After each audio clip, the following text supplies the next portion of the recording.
ഇന്നലെ നടന്ന ഛത്തീസ്ഗഡ് നക്സൽ വേട്ടയിൽ കൊല്ലപ്പെട്ട 20 മാവോയിസ്റ്റുകളിൽ പ്രധാനി ചലപതി എന്ന് വിളിക്കപ്പെടുന്ന ജയ് രാമചന്ദ്ര റെഡ്ഡിയാണ്. രാജ്യത്തെ ഏറ്റവും പ്രധാനപ്പെട്ട മാവോയിസ്റ്റ് നേതാക്കളിൽ ഒരാളായ ചലപതിയെ പോലീസ് പിന്തുടരാൻ കാരണമായത് ഒരു സെൽഫിയാണ്. ഭാര്യയ്ക്കൊപ്പം എടുത്ത ആ സെൽഫി ചലപതി അടക്കമുള്ളവർ നക്സലുകളുടെ ജീവനെടുക്കുകയും ചെയ്തു.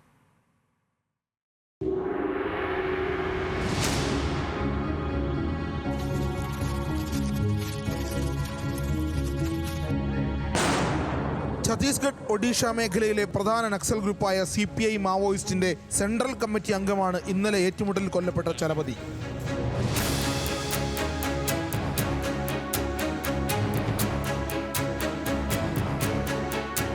തലയ്ക്ക് പോലീസ് 1 കോടി വിലയിട്ട നേതാവാണ് കൊല്ലപ്പെട്ട 20 പേരിൽ ഒരാൾ.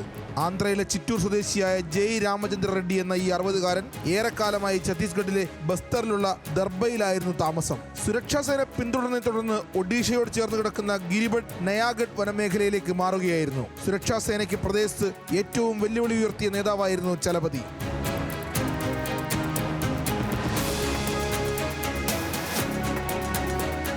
2016 മെയ് മാസത്തിൽ സുരക്ഷാ സേനയ്ക്കെതിരെ ഇവർ നടത്തിയ ആക്രമണത്തിൽ CPI Maoist zone committee deputy കമാൻഡറും ഭാര്യയുമായ അരുണ എന്ന ചൈതന്യ വെങ്കിട്ട് രവിയുടെ ഫോൺ സുരക്ഷാ സേനയ്ക്ക് ലഭിച്ചിരുന്നു. ഈ ഫോണിൽ ചലപതിയും അരുണയും തമ്മിലുള്ള ഒരേയൊരു സെൽഫിയാണ് പോലീസിന് വലവിരിക്കൽ എളുപ്പമാക്കിയത്. 25 വർഷത്തിലധികമായി നക്സൽ പ്രവർത്തനങ്ങളിലൂടെ ഒളിവ് ജീവിതം നയിച്ചിരുന്ന റെഡ്ഡിയുടെ രൂപം പക്ഷേ പോലീസിന് തിരിച്ചറിയാമായിരുന്നില്ല.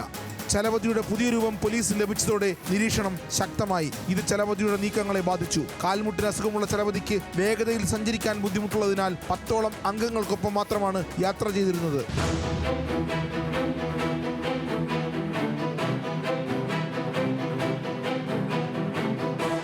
കാലങ്ങളായി സുരക്ഷാ സേനയെ കബളിപ്പിച്ച് വനമേഖലയിൽ പ്രവർത്തിച്ച ചലപതിക്ക് സെൽഫി ഒടുവിൽ വിനയായി. 2008 ഫെബ്രുവരിയിൽ നടന്ന ഒഡീഷ നയാഗഡിലെ നക്സൽ ആക്രമണത്തിന്റെ സൂത്രധാരൻ റെഡ്ഡിയാണെന്നാണ് പോലീസ് റിപ്പോർട്ട്. ഈ ആക്രമണത്തിൽ 13 സുരക്ഷാ ഉദ്യോഗസ്ഥർ കൊല്ലപ്പെട്ടിരുന്നു. പോലീസിനെ കൊന്ന ശേഷം സേനയുടെ ആയുധങ്ങളെടുത്ത് അന്നവർ രക്ഷപ്പെട്ടു. കർണാടകയിലെ പ്രമുഖ മാവോയിസ്റ്റ് നേതാവ് വിക്രം ഗൌഡയും ബഡേച്ചൊക്ക എന്ന ദാമോദർ ഛത്തീസ്ഗഡിലും അടുത്തിടെയാണ് കൊല്ലപ്പെട്ടത്. CPI മാവോയിസ്റ്റ് നേതാവ് പ്രഭാകർ റാവു ഛത്തീസ്ഗഡിൽ പോലീസിന് കീഴടങ്ങുകയും ചെയ്തു. 2024 ഛത്തീസ്ഗഡിൽ മാത്രം 220 മാവോയിസ്റ്റുകൾ കൊല്ലപ്പെട്ടുവെന്നാണ് സംസ്ഥാന സർക്കാരിന്റെ കണക്ക്. 2026 മാർച്ചോടെ നക്സൽ വാഴ്ച രാജ്യത്ത് അവസാനിപ്പിക്കുമെന്നാണ് ആഭ്യന്തരമന്ത്രി അമിത്ഷായുടെ പ്രഖ്യാപനം.